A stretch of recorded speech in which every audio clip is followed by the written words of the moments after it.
Dennis, what can the Panthers gain in the finale that either they haven't already proven or that can change your opinion of? What can they really do in a game at the end of the season against a rookie quarterback in Penix in Atlanta? So when Chris Lee and I were talking about this final game against Atlanta, we're talking about we don't obviously want this team to just lay down and just human nature can obviously be, hey, you know what? It's the last game of the year. Let's just go home. Yep. Let's just get this thing over with. There's that human nature. But I think it's an opportunity for Carolina, especially with Dave Canales and the young pieces on offense, with Bryce Young, JT Sanders, Xavier Legette, Jalen Coker, that young group of guys. Hey, Bryce, what's a route concept you struggle with? Hey, Bryce, what's a throw you don't feel like you nail as often as you think you should? Is it a deep corner route? Hey, you know what? I don't think I hit the deep post well.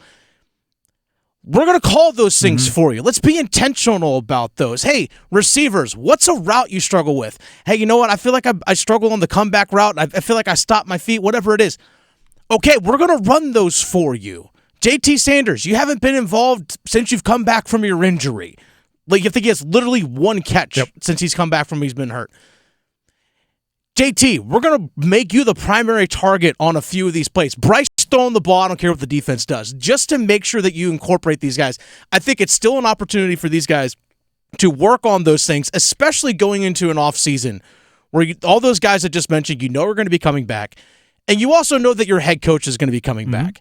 Hey, let's work on a couple of things just so you can put it in your mind going into the offseason. You know what our quote-unquote core concepts, we've heard Dave Canales say that so much, our core concepts, our principles, our fundamentals. I sound like Dave right now. You know those things going in. All right, let's put some stuff on tape for you guys to watch about the stuff you struggle with, seeing you actually trying and do those things. Almost like approach of a bowl game. Let's work on those things. And this is where, this is the lesson. You should click on the link. You shouldn't just disagree with headlines. You should click on the link. I agree with all of that. And I actually said something very similar about the Niners kind of going all out despite the fact that they knew they weren't going to make the playoffs. You can't simulate game speed as much as you want to. So you should treat every single game you have as an opportunity to learn and grow and an opportunity to, essentially get the only fastball looks you'll get all season. The thing that's what they should do. I don't think they do it. I mean, I get it. The thing that I disagree with, not even disagree with, but if there's anything we've learned since they've been eliminated, it's almost like Adam Thielen gets more targets. And I'm going no, that's the opposite. Before you're eliminated, you can lean on the veterans. Once you're eliminated, Xavier Legette has a bad play, go back to him on the next play. Jalen Coker should not disappear for the long stretches like he's done. You brought up Jadeveon Sanders. You know how he flashed so much in the first half of the season, and then I don't even think through fault of his own, he really hasn't been given the opportunity to flash as of late. It's one of, I think, the veteran coach things that Dave Canales hopefully will develop over time, and that is, you have to understand the goals of your team from a big picture point of view. And no one is going to tell it to you, at least not on record anywhere. As soon as you're mathematically eliminated, you turn towards next season. As soon as you're mathematically, and sometimes even if you're not mathematically eliminated, but for all intents and purposes, you're eliminated, it's strangely, and again, no one will ever say it, you now have an advantage towards next year. You hear it every year. They talk about it more in the NBA, but it's true in every sport. Like the teams that make it all the way to the finals, almost as soon as the finals are over, the coach is talking about we're behind in our offseason. Everybody else has been already rested, recovered, and they're getting ready for next year. We are still exhausted from this year. If that is true, right, if the end of the regular season is the midpoint, everybody that plays deep into the postseason is at a disadvantage for the next year because less time, right? You don't have as much time to evaluate the draft. You don't have as much time to evaluate the free agents. You don't have as much time to get healthy. Then the true is the opposite way too, right? The earlier you're mathematically eliminated from this season, you can start preparing for next year by doing everything Dennis said, which is all right, you don't throw this route very well. We're gonna make sure in each of the next 4 games, since we're mathematically eliminated, you get the chance to at least see it. If you don't throw it because the read's not there, that's not on you, but at least see it 3 or 4 times.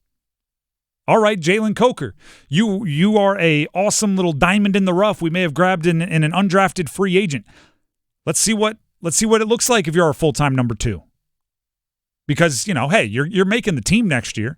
Now we have to decide whether we pencil you into the 5th wide receiver spot or the 3rd wide receiver spot. Let's see. How much do we need to go spend on a mid-level free agent as a pass catcher? Or is it your job? It's one of the things that I don't think the Panthers have done a great job at in the second half of this year. And I get it. You want to win every game. Sure. It's really hard. Like, Adam Thielen's making the catches. Why would I stop throwing it to Adam Thielen? Mm-hmm. It goes against everything that you've been learning your entire life in competition. But it truly is. Like, if your goal is just to win a handful more games each year, that's great. I think most NFL teams, all NFL teams, should operate as if their goal is to win a Super Bowl as, close to here as possible, as soon as possible. And those don't always add up, right? And you could get into the really dramatic stuff, like, getting up draft picks and making sure that those things, aren't tainted by a meaningless win at the end of the season. But even less than that, it's like, hey, if you want to win a game with your young guys, that's better than winning a game with your old guys, right? It's better because more of them are going to be around. And it makes those old guys expendable, which usually ends up saving you more cap money. You have to look at each individual contract, but for every guy on a rookie contract that you can pencil in as a starter, that's great savings, like great savings. Cost control, rent-controlled apartments out there in the starting lineup. So there is something that the Panthers can do to gain value for next year when they're playing against the Falcons. By the way, you're going to get a super fastball look from the Falcons. Oh, they have something to play for. They are, as of right now, the 9th seed in the NFC, but they're the only team that is not currently in the playoff projections that is not mathematically eliminated. If they win and Tampa loses to the Saints, Falcons are in. Yes, exactly. Simple as that. So they have everything to play for. So you get to go out there and, like Dennis said, kind of sharpen your tools against somebody that is not doing this for play. They're not sparring, even if you are. Yeah. And that's, the joy that comes with being a bad team is your second half or third end of the season is different than all these other teams. And there may have been some opportunities that Carolina wanted to use some of the young guys. I know Legette was hurt for a little bit. Same with Coker, Sanders with the neck injury. So these young guys all have missed some time in the back half of the season. So maybe just getting those guys back up to speed and stuff. It's like, well, we would love to go to Xavier Legette, but he's not playing today. Hey, we'd love to go to Jalen Coker, but he's not playing today. And I've said this a few times. We haven't worked together in a while, so you probably haven't heard it. If Xavier Legette's playing the way Xavier Legette has been playing recently, for a contender, he gets glued to the bench. Like he's not been making enough plays. I think it was the last game. He was guarded by like a slow-footed middle linebacker 25 yards downfield, and the guy got a pass breakup. If I'm a contender, I'm going. If you can't beat him, you're playing end and guard the rest of the game. End of the bench, guard of the water. Like that's where you're at. But for a team that has already mathematically eliminated, I'm going, no, your punishment is you have to go out there and run that route 10 more times. Your punishment is you better show me you're better than that. I want to confirm you can't beat a middle linebacker before I act on it. It's a different way of thinking. And then the injuries and everything, just getting guys back in rhythm, getting them targets, gain information on your young guys.